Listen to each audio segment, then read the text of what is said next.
Mahadevayya సత్యకు phone చేసి, "నువ్వు నా మాట మీదకి ఇంకా రాలేదు కదా! సరే అయితే నువ్వు నీకు నచ్చినట్లే ఉండు. నేను నాకు నచ్చినట్లే నేను చేస్తాను. నిన్ను ఇంక ఈ ఇంటికి రానివ్వకుండా నేను చూసుకుంటాను. ఇక నీ పుట్టినిల్లే నీకు దిక్కు" అని చెప్పేసైతే అంటూ ఉంటాడు. ఆ మాటలు వినగానే అక్కడ ఉన్న సత్య అయితే ఒక్కసారిగా షాక్ అయిపోయి, "రేపే వస్తున్నాను మన ఇంటికి" అని చెప్పేసైతే అంటూ ఉంటుంది. ఆ మాటలు వినగానే అక్కడ ఉన్న మహదేవయ్య మాత్రం నవ్వుతూ, "లేదు లేదు, రేపు నువ్వు ఎలా వస్తావు? రేపు తెల్లవారుజాము అయ్యేసరికి మళ్ళీ నీ పుట్టి ఇంట్లో ఇంకో ప్రాబ్లమ్ క్రియేట్ చేసేసాను కదా నేను. అలాంటిది నువ్వు ఇక్కడికి ఎలా రాగలవు? ఇక నుండి నీకు నీ పుట్టినిల్లే దిక్కు.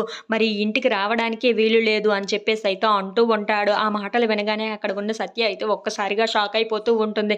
ఇంతలో అక్కడ ఉన్న మహాదేవయ్య మాత్రం, "ఏంటి షాక్ అయిపోతున్నావా? ఇక నుండి నేనంటే ఏంటో చూస్తావు కదా! నీకు నేను ఛాన్స్ ఇచ్చాను. కానీ ఆ ఛాన్స్‌ని నువ్వు ఉపయోగించుకోలేదు. అలాంటిది ఇప్పుడు నేను ఎలా ఊరుకుంటానని చెప్పు. ఇక నుండి నువ్వు ఆ ఇంటికే పరిమితమై ఉండాలి. అలాగే క్రిష్ కూడా ఆ ఇంటికి రాకుండా నేను చూసుకుంటాను. ఈ ఇంట్లోనే ఉండేటట్లు నేను చూసుకుంటాను" అని చెప్పేసైతే అంటూ ఉంటాడు.